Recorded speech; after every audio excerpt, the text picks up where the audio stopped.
Vaovao maro samihafa anatanteraka fivirimbe ny mpandrarahan'ny fonja eto Madagasikara amin'ity volana May ity tanjon'izy ireo anatin'izany moa ny fampivondronana ery. Ny alakamisy 30 May avy izao no fampitony eto Antananarivo ny mpandrarahan'ny fonja rehetra. Ny ananganana ny syndicat tokana iraisan'ny mpandrarahan'ny fonja eto Madagasikara no anisan'ny fandaharam-potoana amin'ny fivirimbe izay ho tanterahana ny 30 May io. Vondrona ny ery satria ny syndicat zany moa zany dia ny tombontsoan'ny mpiasa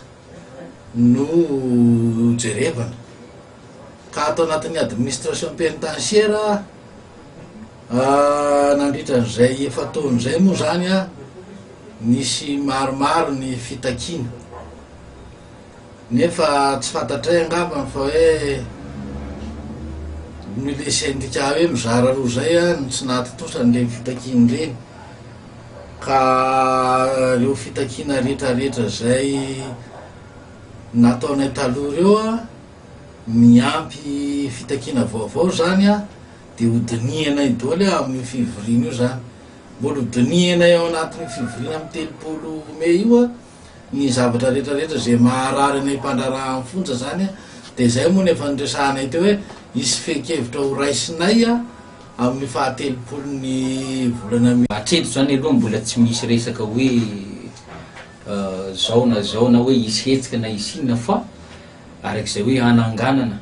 amin'ny fomba ofisialy amin'ilay syndicat tokana dia rehefa eo moa zany izay mihitsy ny antsoinandreo solotena any amin'ny faritra mba hitondra ny hevitra ny avy any amin'ny faritra eo vao avoaka zany ny hevitra hoe inona ny tena zavatra tena mampangitahita ny mpandrarahan'ny fonja manerana nosy fa tsy hoe ny eto Antananarivo ihany akory. Ary dia zay zany no anararoatako eto sahady anentanana antsika namana rehetra mpandrarahan'ny fonja na inspecteur na contrôleur na éducateur spécialisé ny greffier comptable ny encadreur d'administration pénitentiaire indrindra fa ny agent pénitentiaire mba samy hanana fahazotoana sy fahavitriana mba samy tonga hamonjy fivoriam-be io. Raha ny fanazavana dia manodidina ny 3 arivo ny isan'ny mpandrarahan'ny fonja manerana ny nosy. Raha ny tatitra dia mbola vitsy